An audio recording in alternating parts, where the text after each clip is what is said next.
പേര് ഷൈജു മാത്യു എന്നാണ്. ഇപ്പൊ ടിനു ജോർജിന്റെ ഒക്കെ വിഷയം അത് ഇപ്പം വേറൊരാടെ ഉണ്ടല്ലോ, ഷാജി തിരുവനന്തപുരം. അതിന്റെ ഞാനിപ്പം കണ്ടു 4 മണിക്കൂർ മുമ്പ് സാറിന്റെ വീഡിയോ പലതും ഞാൻ കാണുന്നുണ്ട്. ഞാൻ എന്റെ അഭിപ്രായത്തിൽ പറയാം, ഈ സ്വതന്ത്ര സഭകളിലാണ് ഏറ്റവും കൂടുതൽ ഉപദേശ പ്രശ്നം നടക്കുന്നത്. സംഘടനയുടെ കീഴിലാകുമ്പോൾ ചോദിക്കാനും പറയാനും ഡിസ്ട്രിക്ട് അല്ലെ സെൻട്രൽ പാർഷനുണ്ട്, സ്റ്റേറ്റ് ഓവർസിയർ അല്ലെ ജനറൽ സെക്രട്ടറി ഉണ്ട്. ഇതിലാണ് ഏറ്റവും കൂടുതൽ ഈ ഉപദേശ പ്രശ്നം. കാരണം അവര് ഈ സഭകളിലൊക്കെ എന്ന് വെച്ച് കഴിഞ്ഞാൽ മറ്റ് സഭകൾ സംഘടനയിൽ നിന്ന് അവിടുന്ന് തല്ലിപ്പിരിഞ്ഞ് വന്നവരാ ഭൂരിഭാഗം. അവരെവിടെയും ഒരു 40-12 അല്ലെ ഒരു ആള് വാടകയ്ക്ക് എടുത്തിട്ട് അവരൊരു ശുശ്രൂഷ തുടങ്ങും, എന്നിട്ട് ബൈബിളിൽ ഒരു പേരും വെക്കും. അതാണ് ഇവിടെ പൂർണ്ണമായിട്ടും നടക്കുന്നത്. തോമസ് സഭയുടെ, യാക്കോബ സഭയുടെ, CSI ഉണ്ട്, ഇവാഞ്ചലിക് ഉണ്ട്. അവർക്കൊന്നും സ്വതന്ത്ര സഭകൾ. പെന്തക്കോസിലാണ് ഇത് സ്വതന്ത്ര സഭകൾ പെരുകിക്കൊണ്ടിരിക്കുന്നത് മുക്കിനും മൂലയ്ക്കും. സാറേ, ഗോപകുമാർ എന്ന് പറയും. ഞാൻ 24 മണിക്കൂറും ഇയാളുടെ വാചനം കേട്ടോണ്ട് നടന്നൊരു വ്യക്തിയാണ്. എന്ന് പറഞ്ഞാല് ഈ ടിനു തല്ലിയൻ ഇപ്പൊ ഞാൻ അങ്ങനെ വിളിക്കാനാണ് ആഗ്രഹിക്കുന്നത്. എന്ന് പറഞ്ഞാൽ ഞാൻ ജോലി കഴിഞ്ഞ് പുറത്തേക്ക് ഇറങ്ങുമ്പോൾ ഇയാളുടെ വചനം എടുത്ത് ഹെൽമെറ്റിന്റെ ഉള്ളിൽ വെക്കും. വീട് എത്ര വരെ എന്ന് പറഞ്ഞാൽ എനിക്കൊരു 60 കിലോമീറ്റർ ഓടിയാലേ വീടെത്തത്തുള്ളൂ. ഈ വചനം കേട്ടാണ് ഞാൻ വീട്ടിൽ വന്നെ. ഒന്ന് ആലോചിച്ചു, തിരിച്ചു പോകുമ്പോഴും അങ്ങനെ തന്നെ. എന്നിട്ട് ഞാൻ ഈ ദൈവത്തിന് ശ്വാസം പറഞ്ഞ് ഇയാളുടെ വചനം കേട്ട് എനിക്കൊരു പ്രശ്നം വരുമ്പോൾ ഞാൻ എന്റെ ടിനുവെ എന്നാണ് വിളിക്കുന്നത്, യേശു എന്നല്ല വിളിക്കുന്നത്. ഒന്ന് ആലോചിച്ച് നോക്കണം, എന്റെ ടിനുവെ രക്ഷിക്കണേ എന്നാണ് ഞാൻ പറഞ്ഞത്. ഇന്ന് KSRTC ബസ്സിന്റെ പുറകിൽ ഇവനിങ്ങനെ നിൽക്കുന്ന പടമൊക്കെ കൊടുത്തിട്ടുണ്ടെങ്കിൽ ഞാനിപ്പോ 6-7 വർഷമായിട്ട് ഇവന്റെ പുറകെ നടന്നു. ഇവന്റെ പരിപാടിക്ക് ചെല്ലിട്ടില്ലെന്ന് മാത്രമേ ഉള്ളൂ. എന്ന് വെച്ചാൽ ഇവന്റെ ഇതാണ് എപ്പോഴും വീട്ടിൽ നിന്നിരുന്നാലും കേൾക്കുന്നത്. അപ്പൊ പെണ്ണും പിള്ളേയും പറയും, ഈ കൊള്ളാട്ടോ, അപ്പൊ ഉണ്ടാണ് കേട്ടോ, അങ്ങനെ കേട്ടാ എന്നൊക്കെ പറയുമ്പോൾ ഞാൻ ഈ വചനം ഇവന്റെ കേൾക്കണം.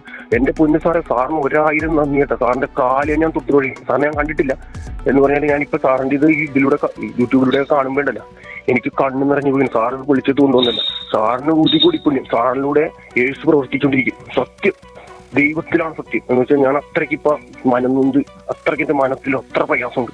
ഞാൻ എന്റെ ബുദ്ധിമുട്ട് കേട്ടുകൊണ്ട് ഇങ്ങനെ നടന്നല്ല എന്ന് ഓർത്തുണ്ട ഒരു സങ്കടം. എന്ന് വെച്ചാൽ ദൈവത്തിനേക്കാൾ കൂടുതൽ ഞാൻ ഇവരിലേക്ക് ഒരു ഇതായിപ്പോയി. എന്ന് വെച്ചാൽ സത്യം, എന്ന് വെച്ചാൽ സാറാണ്. എന്താ ഞാൻ പറയാം, എന്റെ കണ്ണ് നിറഞ്ഞു പോയി എനിക്ക് സത്യം പറഞ്ഞു. എന്നെ മനസ്സിലായോ? ഈ അറബി പറയും കല്ലില്ല, അതൊക്കെ സാരമില്ല മോനെ. ഞാൻ ഒത്തിരി പഠിച്ചപ്പോഴാണ് മനസ്സിലായി. നമ്മള് ഈ കടലിൽ ചെന്നിട്ട് ഒരു ചിരട്ടയിൽ ഇച്ചിരി വെള്ളം കൊണ്ടുവന്നിട്ട് കടൽ പറ്റിച്ചെന്ന് പറഞ്ഞാൽ എത്ര വലിയ. ഒത്തിരി പഠിച്ചപ്പോൾ മനസ്സിലായി ദൈവത്തിന്റെ മഹാകരുണയാ മോനെ. ഞാൻ വിളിച്ചത് നീ പറയുന്ന സത്യമാണ്, പക്ഷെ നീ ഒരു ദൈവത്തിന്റെ മകനാ. വാക്കുകൾ, പരുഷമായിട്ടുള്ള വാക്കുകൾ ഉപയോഗിക്കരുത് കേട്ടോ. അശ്ലീല ചൊവ്വയുള്ളതോ പരുഷമായിട്ട് യവന്മാരെല്ലാം ശരിയാവുന്നവരല്ല കേട്ടോ. ഇതിൻ്റെ അകത്ത് ഡ്യൂപ്ലിക്കേറ്റ് സുവിശേഷം പറയുന്നവരാണ് ഇന്ന് ലോകത്തിൽ കൂടുതലും കേട്ടോ. ദൈവവചനം കർത്താവിനെ നോക്കിയിട്ട് കർത്താവ് പറഞ്ഞ കള്ളന്മാരുടെ ഗുഹയാക്കി മാറ്റി പ്രാർത്ഥനാലയം. അത് 100% ഇന്ന് നമ്മുടെ മുമ്പിൽ നടക്കുക കേട്ടോ. അത് കത്തോലിക്ക സഭ മുതൽ പെന്തിക്കോസ് വരെ. ഇതിന്റെ ഇടയ്ക്ക് മോനെ മിന്നാമിനിങ്ങിനെ ദൈവം വെച്ചിട്ടില്ലയോ? മിന്നാമിനിങ്ങിനെ ഈ രാത്രിയിൽ മിന്നാമിനിങ്ങിനെ എളുപ്പക്കാണ് എന്നതുപോലെ ഇടയ്ക്കിടയ്ക്ക് സത്യത്തിൽ ജീവിക്കുന്നവരുണ്ട് കേട്ടോ. നിയമത്തിൽ ബിരുദാന്തരവും എടുത്ത് ഒത്തിരി ഡിഗ്രികളൊക്കെ എടുത്തെങ്കിലും മോനെ ഞാൻ ഇതെല്ലാം വിട്ട് കർത്താവിന് വേണ്ടി ഇറങ്ങിയ 5 പോസ്റ്റ് ഗ്രാജുവേഷൻ 2 PhD എടുത്ത ആളാണ്. അപ്പം ഞാൻ മനസ്സിലായി ഇതൊക്കെ ദൈവം തന്നതാ, ദൈവനാമത്തിന് വേണ്ടി ഉപയോഗിക്കണം.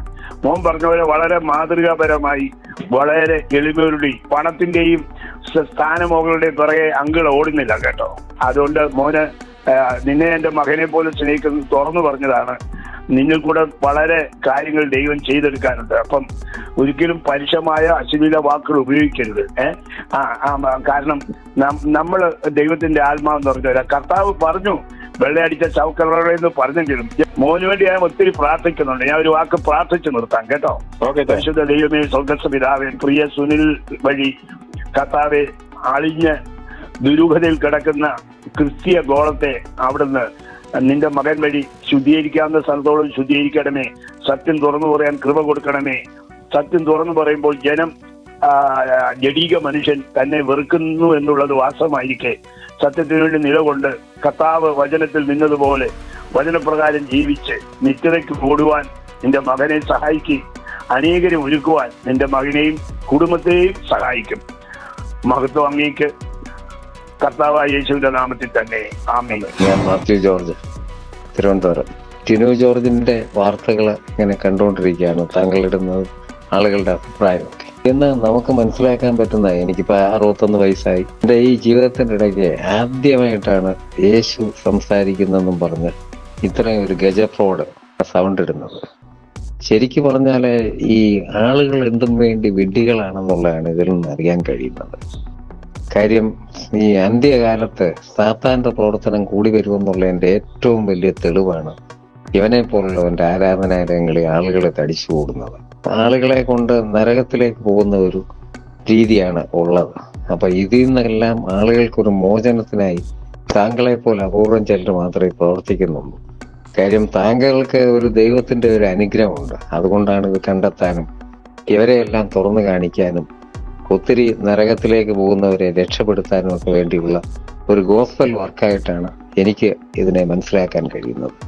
കാര്യം ഈ തെറ്റിപ്പോകുന്ന ഒരു ജനത്തെ തിരിച്ചു കൊണ്ടുവരിക എന്നുള്ളത് ഒരു വലിയ ക്രിസ്ത്യൻ ദൗത്യമാണ് താങ്കൾ ഏറ്റെടുത്തിരിക്കുന്നത്. എതിരുകൾ ഒരുപാട് വരും. കാര്യം ദൈവത്തിന്റെ ഒരു സംരക്ഷണവും പ്രൊട്ടക്ഷനും താങ്കൾക്കുണ്ടെന്ന് 100% ഞാൻ വിശ്വസിക്കുന്നു. അതിന്റെ പിന്നിലുള്ള ഒരു കാര്യം എന്ന് പറഞ്ഞാല് ഇവരെ എല്ലാ രീതിയിലും ഇവരെ കൊണ്ട് രാഷ്ട്രീയക്കാര് ഉപയോഗപ്പെടുത്തുന്നുണ്ട്. അവർക്ക് അവരെ ആവശ്യമുണ്ട്. മറ്റ് അനാചാരങ്ങൾ നീക്കുന്നവർക്ക് ഇവരെ കൊണ്ട് ആവശ്യമുണ്ട്.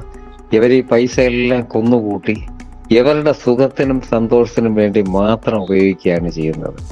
ഇന്ന് ആളുകൾ സമാധാനവും സന്തോഷവും ഇല്ലാതെ ഒത്തിരി പേര് അലയുന്നുണ്ട്. ഇവരുടെ ഈ ദൗർബല്യമാണ് ഇവർ മുതലാക്കുന്നത്. ഇപ്പൊ നമ്മൾ നോക്കിക്കഴിഞ്ഞാൽ നമ്മുടെ ഈ മധ്യ തിരുവിതാംകൂറില് മാതാപിതാക്കൾ മാത്രമുള്ള മക്കളെല്ലാം വിദേശങ്ങളിൽ പണം എന്ത് ചെയ്യണമെന്ന് അറിഞ്ഞുകൂടാത്ത ഒത്തിരി പേരുണ്ട്. ഇവരെയൊക്കെ ഓരോ പ്രവചനങ്ങളും കാര്യങ്ങളും കള്ളപ്രവചനവും പറഞ്ഞ് ഇവരെയെല്ലാം വശീകരിക്കുകയാണ് ഇവർ ചെയ്യുന്നത്. ഇത് ബ്രദറിന്റെ കാര്യം തന്നെ, തോമസ് കുട്ടി ബ്രദറിന്റെ കാര്യം തന്നെ നേരത്തെ ഇട്ടിരുന്നു. അപ്പം ഇത് അതുപോലെ അനീഷ് കാവാലം, ബിനു വാഴമുട്ടം, ഇതുപോലെ എത്രയും പേരെ ഇട്ടിരുന്നു. പക്ഷെ അവരെല്ലാം ഈ പൂർണ്ണമായിട്ട് ഇത് നിർത്തിയെന്ന് പറയാൻ പറ്റുന്നില്ല. കാര്യം ഇവിടെ എന്ന് പറഞ്ഞാല് വിശ്വാസികളെന്നുള്ള യഥാർത്ഥ ദൈവത്തെ അല്ല കാണുന്നത്. ഇതുപോലുള്ള കള്ളന്മാരുടെ പുറകെ പോവുകയാണ് ചെയ്യുന്നത്. വചനം എന്താണ്, ദൈവം എന്താണ് വചനത്തിൽ കൂടെ നമ്മളെ പഠിപ്പിക്കുന്നത്, ഇതാരും ശ്രദ്ധിക്കുന്നില്ല. എന്ന് ജനത്തിന് ദൈവത്തിങ്കിലേക്ക് നോക്കുകയും ദൈവത്തിന്റെ വചനം വായിച്ച് അതിന്റെ സാരാംശം ഗ്രഹിക്കുകയും ചെയ്താൽ മാത്രമേ ഒരു വിടുതൽ ഉണ്ടാകത്തുള്ളൂ. അല്ലെങ്കിൽ ഇതുപോലുള്ള കള്ളന്മാര് തഴച്ചു വളർന്നുകൊണ്ടിരിക്കും. ഇതിനൊരു അറുതി വരുത്തണം. താങ്കളിടുന്ന എല്ലാ മെസ്സേജുകളും കാണുന്നുണ്ട്.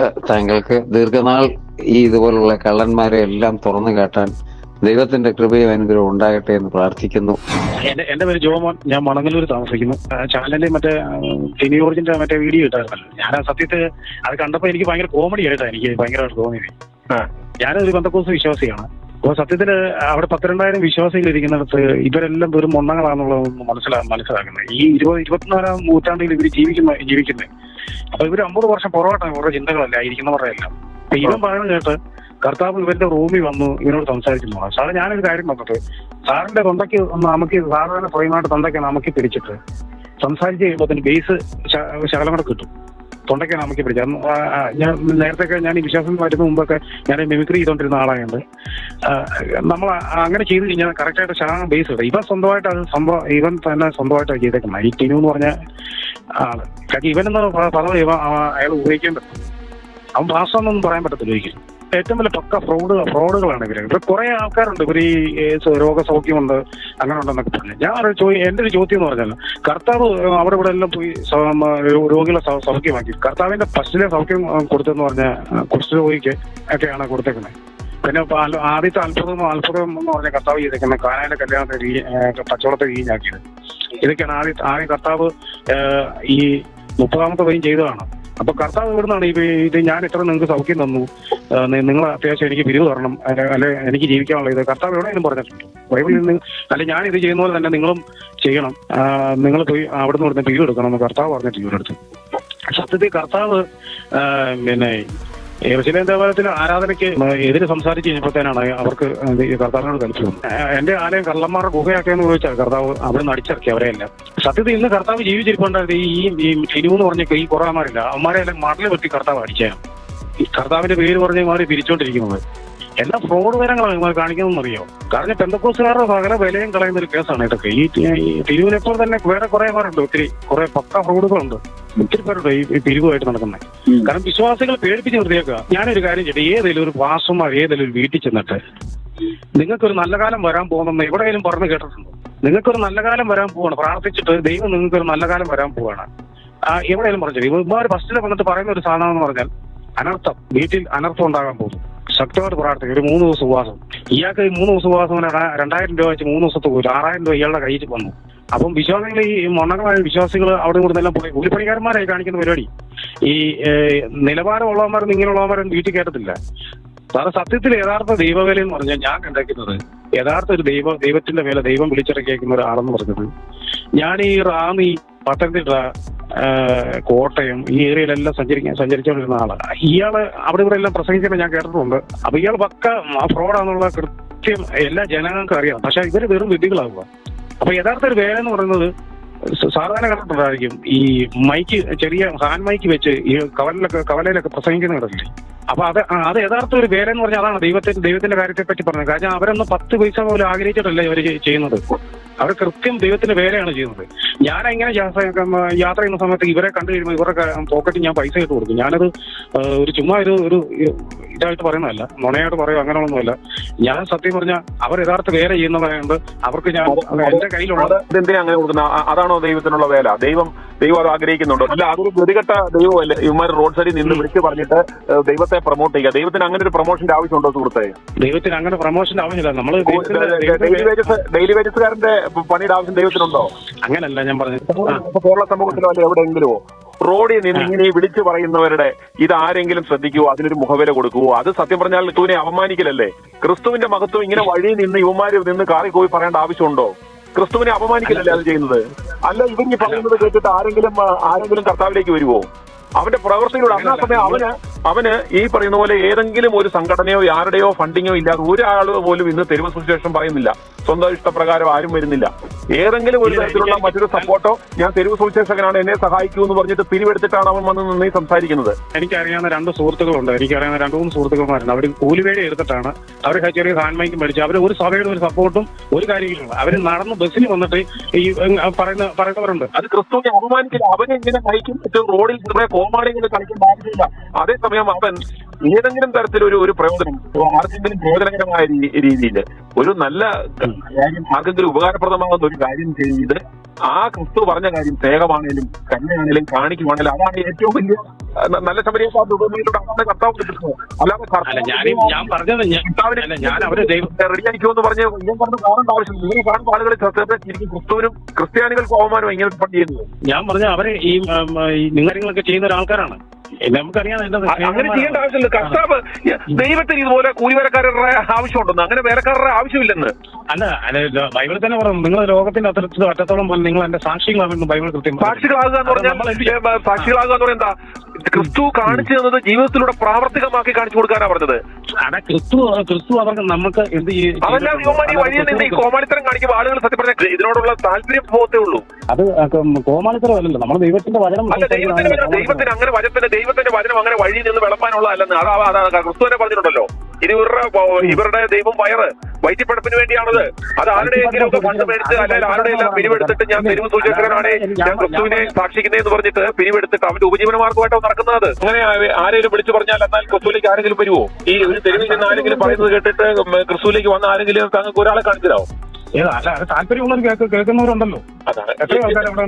ഞാൻ പറഞ്ഞില്ലേ, ദൈവത്തിന്റെ സുവിശേഷം അങ്ങനെ വഴിയിൽ വിളമ്പാനുള്ളതല്ല. ഇപ്പൊ മുത്തിനെ പന്നികൾക്ക് എറിഞ്ഞു കൊടുക്കരുത്, നിങ്ങളുടെ മുന്നിൽ ഇട്ട് കൊടുക്കരുത് വചനമില്ലേ? അതുണ്ട്. അങ്ങനെയുള്ള ആളുകൾ അങ്ങനെയുള്ള ഒരു സമൂഹത്തിലേക്ക് സ്വയം അപമാനത്തിനെതിരല്ലേ ആകുന്നത്? അവർക്ക് പോട്ടെ, അവർക്ക് ഉണ്ടാകുന്ന അപമാനം പോട്ടെ. ക്രിസ്തുവിന്റെ സുവിശേഷം അങ്ങനെ വഴിയിൽ പോകുന്നിടത്തെല്ലാം എടുത്ത് വിളമ്പാനുള്ളതാണോ ക്രിസ്തുവിന്റെ സുവിശേഷം? അല്ല, ക്രിസ്തുവിന്റെ സുവിശേഷം നമ്മളെ എനിക്കിപ്പം ക്രിസ്തു എന്ത് നന്മ കേട്ടോ എന്റെ സുഹൃത്തെ. ഇതുപോലെ നിന്ന് പറയുന്നത് കേട്ടിട്ട് എത്ര ആരെങ്കിലും ഒരാളെങ്കിലും താല്പര്യപൂർവ്വം കേൾക്കുന്നത് താങ്കൾ കണ്ടിട്ടുണ്ടോ? പിന്നെ പല പരസ്യയോഗങ്ങളിൽ വന്നിട്ട് ഞങ്ങൾ ചെയ്ത പരസ്യയോഗങ്ങളിൽ പരസ്യയോഗം എന്ന് പറഞ്ഞ യോഗമുണ്ട്. ആ യോഗങ്ങളിൽ വന്നിട്ട് പക്ക ഫ്രോഡുകളായിട്ടും മദ്യവെച്ച് നടന്ന ആൾക്കാർ ദൈവവേലയിൽ വന്നിട്ട് ഉള്ളവരുണ്ട്. അപ്പൊ പരസ്യയോഗം ഇന്നൊരു സ്റ്റൈലിനാണെന്നറിയോ? ഇന്ന് ഈ തെരുവ് സുവിശേഷമോ അല്ലെങ്കിൽ മറ്റു സുവിശേഷമോ ഒക്കെ പറയുന്നവർ ഇന്ന് ഇവർക്കൊരു ഗുമ്മ് കിട്ടാൻ പറയുന്ന കാര്യം. അതായത് ഞാൻ പണ്ട് ഭയങ്കര മദ്യപാനിയായിരുന്നു, ഞാനൊരു കൊലപാതകം ചെയ്യായിരുന്നു, ജയിലിൽ കിടന്നിട്ടുണ്ട്, ഞാൻ ബലാത്സംഗ കേസിലെ പ്രതിയായിരുന്നു, ഇന്ന് ജയിലിൽ വെച്ച് കർത്താവ് എന്റെ കണ്ണ് തുറപ്പിച്ചു, ഞാൻ ഇന്നിതാ സത്യസുവിശേഷം അറിയിക്കുന്നു എന്ന് പറയുമ്പോഴത്തേക്കും ഇവൻ ഇന്ന് അവനൊരു ഓട്ടോമാറ്റിക്കലി പ്രവാചകനായി മാറുന്നു. അത്തരക്കാരാണ് ഇന്ന് ഇങ്ങനെയുള്ള എന്തെങ്കിലും ബ്ലാക്ക് മാർക്കോ കൊടും ക്രിമിനലുകളോ ഞാൻ മാനസാന്തരപ്പെട്ടു എന്ന് പറഞ്ഞ് നടക്കുന്നവരാണ് ഇന്നത്തെ വലിയ ഈ കച്ചവടമായിട്ട് ഇറങ്ങിയിരിക്കുന്ന ആളുകൾ. അല്ല, അത് ഞാൻ അംഗീകരിക്കുന്നു. കാരണം ഇത് എനിക്ക് അറിയാവുന്ന കുറെ ആൾക്കാർ നമ്മുടെ ഏരിയയിലുള്ള. എന്നാൽ ഇതൊന്നും ചെയ്യാതെ ക്രിസ്തുവിനെ ജീവിതത്തിൽ പ്രാവർത്തികമാക്കി കാണിക്കുന്ന, സേവനത്തിലൂടെ പ്രവൃത്തിയിലൂടെ കാണിക്കുന്ന എത്രയോ ആളുകളുണ്ട്. പക്ഷെ അവരെ ആരെയും നമ്മൾ അറിയത്തില്ല. അല്ലെന്നേ ഞാൻ പറഞ്ഞത് ഇന്ന് ഇതുപോലെ ഓരോ മെഗാ ഷോകളും സ്റ്റേജ് ഷോകളും ഇത്തരത്തിലുള്ള ഈ റീൽസും ഒക്കെ ഇറക്കുന്നവരാണ് ഇന്ന് സ്റ്റാറുകള്. സ്റ്റേജ് ഷോ നല്ല, ഞാൻ അതിനെല്ലാം എതിരാണ്. കാരണം ആ സ്റ്റേജ് ഷോയോടൊന്നും എനിക്ക് താല്പര്യമില്ലാത്ത ഒരാളാണ്. ഒരു ഷോയുടെ ആവശ്യമില്ല, ദൈവത്തെ വിളിക്കാൻ ഒരു ഷോയുടെ ആവശ്യമില്ല. കർത്താവ് എങ്ങനെ സ്റ്റേജ് ഷോ ചെയ്യുന്ന പൈസ ഉണ്ടെങ്കിൽ പാവപ്പെട്ട ആൾക്കാർക്ക് ഒരു വീട് വെച്ച് കൊടുക്കാനും, പാവപ്പെട്ട എത്രയോ ആൾക്കാർ ഒരു നേരത്തെ ആഹാരത്തിന് വേണ്ടി വലയുന്നവർ എത്ര പേരുണ്ട്. ഞാൻ കാണിച്ചു തരാം വേണമെങ്കിൽ. എത്ര പേരുണ്ട്. അവർക്കൊന്നും ഇവന്മാരെ ഒന്നും ചെയ്യുന്നില്ല. ഇവർക്ക് ഇവരുടെ കുടുംബം കഴിയണം. ഇവർക്ക് ഒരു 10 തലമുറയ്ക്ക് വേണ്ടി ഇവർ സമ്പാദിച്ചു വെച്ചിരിക്കുകയാണ്. 10 തലമുറയ്ക്ക് വേണ്ടി ഇവർ സമ്പാദിച്ചു വെച്ചിരിക്കുകയാണ്. അത് എനിക്കറിയാവുന്ന കുറെ ബൈബിൾ കോളേജ് വരെയാണെങ്കിൽ കോടികളാണ് വെളിയിൽ നിന്ന് വരുന്നത്. ബൈബിൾ കോളേജ് എനിക്കറിയാവുന്ന കുറെ ബൈബിൾ കോളേജുകളിൽ കോടികൾ വരുന്നത്. കാരണം ഇത് സാധു ആൾക്കാരെ പേര് പറഞ്ഞാണ് ഇവര് ഈ പൈസ ഇവിടെ വരുത്തുന്നത്. അപ്പൊ ഇവര് ഈ പൈസ അടുത്ത തലമുറയ്ക്ക് വേണ്ടി ഇവര് നിക്ഷേപിക്കുകയാണ്. അപ്പൊ ഇവർക്കത് വിഷയമില്ലത്. കാരണം പാവപ്പെട്ട ജനങ്ങൾ കൊണ്ട് കൊടുക്കുന്നുണ്ടല്ലോ, പണി കൂലി വില എടുത്തുകൊണ്ട് കൊടുക്കുക, സ്വയം കൊണ്ട് കൊടുക്കുകയാണ്. സത്യം പറഞ്ഞാൽ കർത്താവ് സത്യത്തില് നമ്മളെ സ്നേഹിക്കുകയും ഒക്കെയാണ് കർത്താവ് ചെയ്യുന്നത്. അല്ല ഇമാര് പറഞ്ഞില്ല കർത്താവിനെ പരിചയപ്പെടുത്തുന്നത് ക്രൂരമായിട്ടാണ്, അനർത്ഥത്തിന്റെ കർത്താവായിട്ടാണ് ഇവര് പരിചയപ്പെടുന്നത്. കർത്താവ് അങ്ങനെ ഒരാളാണ്. കർത്താവ് വിശക്കുന്നവന് ഭക്ഷണം കൊടുത്തു. 5 അപ്പം 2 മീനും അത് വാഴ്ത്തി അനുഗ്രഹിച്ച് കൊടുത്തു. വിശക്കുന്നെന്ന് പറഞ്ഞപ്പോൾ അത് കൊടുത്തു. കർത്താവ് അങ്ങനത്തെ ഒരാളൊന്നുമല്ല. ഇമാര് പരിചയപ്പെടുത്തുന്ന കർത്താവേ അല്ല. കർത്താവ് അങ്ങനത്തെ ഒരാളെ അല്ല. ഇമാര് പരിചയപ്പെടുത്തുന്ന കർത്താവല്ല. ഇമാര് കർത്താവിനെ പരിചയപ്പെടുന്ന കർത്താവ് ക്രൂരനായിട്ട് നമ്മളെ കാണിക്കുന്നു. കർത്താവ് ഇങ്ങനെ ഇതിലെ കൊല്ലും, അങ്ങനെ ഇതിലെ കൊല്ലും. ടിനു ജോർജ് പറഞ്ഞിട്ടില്ലേ, ക്യാൻസർ രോഗി, ഞാൻ പറഞ്ഞ ക്യാൻസർ രോഗി സൗഖ്യമാണ്. എന്നാൽ പിന്നെ ഇവനെ RCCയിലോട്ട് പോകത്തില്ലേ? ഇവനെ ഒത്തിരി ക്യാൻസർ രോഗികളല്ലേ അവിടെ കിടക്കുന്നത്. അവിടെ പോയി സൗഖ്യം കൊടുത്തില്ല. അവരാണെങ്കിൽ രോഗസൗഖ്യം കിട്ടാൻ വേണ്ടി അവർ ആഗ്രഹിക്കുന്നില്ല ക്യാൻസർ രോഗികൾ. പല ആൾക്കാരുണ്ട് അങ്ങനെ കിടക്കുന്ന രോഗികളായിട്ട് കിടക്കുന്ന ഒത്തിരി പേരുണ്ടല്ലോ. വേറൊരുത്തരും ഇപ്പം താടിയൊക്കെ വെച്ച് നടക്കുന്നുണ്ട്. ഇപ്പം വെള്ളപ്പാണ്ടൊക്കെ മുഖത്ത് വെച്ച് അതൊക്കെ പക്ക ഫ്രോഡാണ്. അവന്റെ രോഗം സ്വന്തമായിട്ട് പ്രാർത്ഥിച്ച് മാറ്റാൻ പറ്റിയിട്ടില്ല. പിന്നെ ഇവൻ മറ്റുള്ളവരുടെ രോഗം മാറ്റാൻ വേണ്ടി പോകും. ഞാനിങ്ങനെ കഴിഞ്ഞ ദിവസം ചിന്തിച്ചത്, കർത്താവ് ഇന്നിപ്പോ ഉണ്ടായിരുന്നെങ്കിൽ കർത്താവിന് ഇവനോട് എല്ലാം മടൽ വെച്ച് അടിക്കാനും മടൽ വെട്ടി അടിച്ച് ഓടിക്കാനും അവരല്ലേ. ഇപ്പോൾ ചെയ്തുകൊണ്ടിരിക്കുന്ന പ്രവൃത്തിയോട് എനിക്ക് ദൈവനാമത്തിൽ നല്ല ഉദ്ദേശത്തോടാണെങ്കിൽ എനിക്ക് അതിൻ്റെ അകത്ത് ഇഷ്ടം തന്നെയാണ്. പക്ഷെ ഈ കാര്യത്തിൽ എനിക്ക് കുറച്ച് കാര്യം ഇവിടെ പറയാനുള്ളത്, ഇവര് വിദേശ രാജ്യങ്ങളിൽ വരുന്ന ഇപ്പോൾ ന്യൂസിലായിരിക്കുന്ന പലരും വിദേശ രാജ്യങ്ങളിൽ വരുന്നത് 100ൽ 100 പേരും പൈസ എന്നുള്ള ഉദ്ദേശത്തോടുകൂടി ഇവരെല്ലാവരും വരുന്നത്. വേറെ ഒരു ഉദ്ദേശവും ഇവരുടെയൊക്കെ ജീവിതത്തിലില്ല. അത് നഗ്ന സത്യമാണ്. പക്ഷെ എന്തുകൊണ്ട് നമ്മുടെ മലയാളികള് ഇതിനെ മനസ്സിലാക്കുന്നില്ല, ഇത് റെസ്പോണ്ട് ചെയ്യുന്നില്ല? വീണ്ടും ഈ മലയാളികൾ തന്നെ ഇവിടെ വന്ന് ഇവരെ വിളിച്ചു കയറ്റി ഇവർക്ക് ആഹാരം കൊടുക്കുന്നു എന്നതിന് ഒരു വലിയൊരു ക്വസ്റ്റ്യൻ മാർക്കാണ്. ഇതെല്ലാം ചെയ്യുന്നത് എഡ്യൂക്കേഷനുള്ള ആൾക്കാരാണ് ചെയ്യുന്നത്. വിദ്യാഭ്യാസമുള്ളവർ, വിവരമുള്ളവർ മലയാളികളാണ് ചെയ്യുന്നത്. സുനി ബ്രദറെ, ഞാൻ ഇപ്പോൾ ഒരു ന്യൂസ് ഞാൻ കഴിഞ്ഞ ദിവസം ഒരു ഫേസ്ബുക്കിൽ നിങ്ങളുടെ തിരുവനന്തപുരത്തുള്ള ഒരു ബ്രദറിന്റെ ഒരു വെഡിങ് ഞാൻ കണ്ടായിരുന്നു. അത് നിങ്ങൾക്ക് അറിയാമോ ഇല്ലയോ എന്ന് എനിക്കറിയത്തില്ല. പുള്ളിക്കാരന്റെ പേര് സാം ഫ്ലെയിം കിങ്ങോ എന്നങ്ങാണ്ട് പറയുന്ന ഒരു 10-30 വയസ്സ് താഴെയുള്ള ഒരു ചെറുപ്പക്കാരനാണ്. പുള്ളിക്കാരൻ ഇപ്പം കഴിഞ്ഞ ദിവസം കല്യാണം കഴിച്ചത് അമേരിക്കയിലുള്ള ഒരു പെൺകൊച്ചിനെ കല്യാണം കഴിച്ചത്. പറയാൻ വന്നത് ഇവിടെ നടക്കുന്ന ഉഡായിപ്പുകളെ കുറിച്ചാണ് ഈ പറയുന്നത്. ആ പയ്യൻ ഈ 2-3-4 വർഷത്തിനുള്ളിൽ തന്നെ അമേരിക്കയിലുള്ള 2-3 സ്ത്രീകളെ ലൈൻ അടിച്ച് കല്യാണം കഴിക്കാൻ നോക്കി. അവസാനം ഒരെണ്ണത്തിനകത്ത് ക്ലിക്ക് ചെയ്ത് ലൈനായി അമേരിക്കയ്ക്ക് വിസ ഒപ്പിച്ചുകൊണ്ട് പോയി. ഇപ്പൊ കഴിഞ്ഞ ദിവസം കല്യാണം നടന്നു. ആ കല്യാണത്തിനകത്ത് നമ്മുടെ അടൂരെ ടിജോ വരെ പങ്കെടുത്തു എന്നാണ് എനിക്കത് ആ ഫോട്ടോ കൊണ്ട് കാണാൻ മനസ്സിലാക്കുന്നത്. ഈ പറഞ്ഞ പയ്യനും ഒരു പാസ്റ്റർ എന്നും പറഞ്ഞാൽ നടക്കുന്നത്. ഈ പുള്ളിക്കാരൻ പലയിടത്ത് വർക്ക് ചെയ്തിട്ടുണ്ട്. നിങ്ങൾ പറഞ്ഞാൽ വിശ്വസിക്കത്തില്ല, പുള്ളിക്കാരന്റെ വീട് കാട്ടാക്കട ഭാഗത്താണ്. ഒരു ഓലപ്പെരയുടെ ഫ്രണ്ടിൽ നിന്നുകൊണ്ടിരിക്കുന്ന ഒരു ഫോട്ടോ പുള്ളിക്കാരൻ എന്നെ കാണിച്ചു. ഇതിന് 2 വർഷങ്ങൾക്ക് മുമ്പേ പുള്ളിക്കാരൻ ഗൾഫിൽ പോയി തിരിച്ചു വന്നപ്പോൾ, 2 മാസം കൊണ്ട് തിരിച്ചു വന്നപ്പോൾ ഒരു കോൺക്രീറ്റ് വീടും മേടിച്ചു, ഒരു ടയോട്ട കാർ മേടിച്ചു. അപ്പൊ ഇതൊക്കെ എന്തുവാണ് ഈ ഭൂമിയിൽ നടക്കുന്നത്? ഇതാണ് ദൈവാനുഗ്രഹം.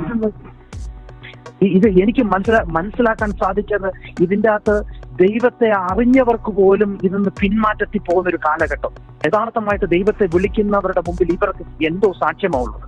ഇത് പലരും എന്നെ പോലുള്ളവർക്ക് തുറന്നു പറയണമെന്നുണ്ട്. പലരും പേരും അഡ്രസ്സും സകലം തുറന്നു പറയട്ടെ. ഇതിൻ്റെ അകത്ത് പലർക്കും ഭയം എന്നത് പറയാമോ? ഒരു പാസ്റ്ററെ കുറിച്ചോ ഒരു അച്ഛനെ കുറിച്ചോ മറ്റുള്ള ഒരു വ്യക്തിയെ കുറിച്ചോ അവരുടെ തെറ്റുകൾ ചൂണ്ടിക്കാണിച്ചു കഴിഞ്ഞാൽ ജനത്തിന്റെ വികാരം മനസ്സിലാക്കിയിരിക്കുന്നത്, അവരെ കുറിച്ച് പറഞ്ഞ് എനിക്ക് ശാപം എന്റെ വീട്ടിൽ വന്നത്. അല്ലെങ്കിൽ ഞാൻ ശപിക്കപ്പെടും, അല്ലെങ്കിൽ ഞാൻ അനുഗ്രഹിക്കത്തില്ല, അല്ലെങ്കിൽ അങ്ങനെ ഒരു തെറ്റായ ധാരണ നമ്മുടെ ജനത്തിന്റെ ഇടയിലുണ്ട്. ഞാൻ പറഞ്ഞത്, എനിക്ക് ഇന്നലെ ആ വെഡിങ്ങിന്റെ ഫോട്ടോസും കാര്യങ്ങളും കണ്ടപ്പോൾ എനിക്ക് എന്തൊരു ലോകമാണ്. അന്നേരം ആ വ്യക്തി പറയണ, ഈ പയ്യൻ ആദ്യം വേറൊരു പെണ്ണിനെ ലൈൻ അടിച്ചു, അത് കളഞ്ഞിട്ട് പോയി, വേറൊരു പെൺകുച്ചിനെ ലൈൻ അടിച്ചു, ഇത് മൂന്നാമത്തെ പെൺകുച്ചിനെ ഓൺലൈനിൽ കൂടെ പാസ്റ്റർ എന്ന് പറഞ്ഞ് ലൈൻ അടിച്ച് വിസ ഒപ്പിച്ച് അവിടെ പോയി കല്യാണം കഴിച്ചിരിക്കും. അപ്പൊ എന്തൊരു ലോകമായത്, എന്തൊരു നടക്കുന്നു ഈ ഭൂമിയിൽ. അത് മാത്രമല്ല, ഈ UK-യിലായാലും അമേരിക്കയിലായാലും യൂറോപ്പിലായാലും കാനഡയിലായാലും ഇവിടെ വരുന്ന പാസ്റ്റേഴ്സ് 100 പേരും സാമ്പത്തികം പൈസ ഉണ്ടാക്കുക, അതിന് അവർ യൂസ് ചെയ്യുന്ന കുറച്ച് മണ്ടന്മാരായ കുറച്ച് പാസ്റ്റേഴ്സ് ഈ കൺട്രിയിലുണ്ടെന്നുള്ളതാണ് സത്യം. മറ്റേ പാസ്റ്റർ ഒരു പെൺകൊച്ചിനെ ലൈൻ അടിച്ച് മൂന്നാമത് ലൈൻ അടിച്ച് കെട്ടിയെന്ന് പറഞ്ഞല്ലോ. നിങ്ങൾ ലൈൻ അടിച്ച പെൺകൊച്ചിനെ ഒന്നുമല്ലല്ലോ പുള്ളി അടിച്ചോണ്ടോ? സംശയം കൊണ്ട് ചോദിച്ചാ, നിങ്ങളെ വിഷമം കൊണ്ട് ഞാൻ ചോദിച്ചാ. ഇല്ല, ഞാനൊരു മലയാളി, ഒരു 10-60 വയസ്സുള്ള ഒരു വ്യക്തിയാണ്. ഇന്ന് നടക്കുന്ന ആത്മീയ കുളത്തിൽ നടക്കുന്ന കാര്യങ്ങൾ, ഇവരൊക്കെ എന്തുകൊണ്ട് ആഫ്രിക്കൻ കൺട്രി പോകാത്തത്? ഇവരൊക്കെ എന്താണ് നോർത്ത് ഇന്ത്യ പോകാത്തത്? ഈ ഒന്നും വേണ്ട, ഈ കേരളം വിട്ടിട്ട് ആ തമിഴ്നാട് ഭാഗത്തോട്ടൊന്ന് പോകാത്തത്. ആ തമിഴ്നാട് ഭാഗത്തേക്ക് ഏകദേശം ഇപ്പം നമുക്ക് സാധാരണ നമ്മുടെ ഈ ഫീൽഡിൽ നമുക്കൊരു കുറച്ച് മനസ്സിലാക്കാൻ സാധിക്കുന്നത്, കേരളം ഒരു 50% സുവിശേഷ വേല അറിഞ്ഞിട്ടുണ്ടായിരിക്കാം. തമിഴ്നാട്ടിലോ, ഇത് വലിയൊരു സ്റ്റേറ്റ് അല്ലേ, ആന്ധ്രയിലോ നിങ്ങൾ ചെയ്യുന്ന നല്ലൊരു പരിപാടിയാണ്. എനിക്കത് മനസ്സിലാക്കി. ദൈവത്തിന്റെ നിങ്ങൾ കർത്താവിന് വേണ്ടി മറ്റുള്ളവരെ ഒരു ആ ദൈവനാമ മഹത്വത്തിന് വേണ്ടി മറ്റുള്ളവർക്ക് പ്രയോജനപ്പെടുന്ന രീതിയിൽ മറ്റുള്ളവർക്ക് ഒരു ആത്മീയമായിട്ടും അല്ലാതെയും വെളിപ്പെടുത്തുന്ന നല്ലൊരു പരിപാടിയാണ്. അതെനിക്ക് ഇഷ്ടപ്പെട്ടു. എനിവേ, ജസ്റ്റ് ഞാനിതൊന്നു കേട്ടപ്പോൾ എനിക്ക് നിങ്ങളോട് ഈ കൂട്ടത്തിൽ ഒന്ന് ആഡ് ചെയ്യണം എന്ന് തോന്നിയോണ്ട് പറഞ്ഞെന്ന് മാത്രമേ ഉള്ളൂ.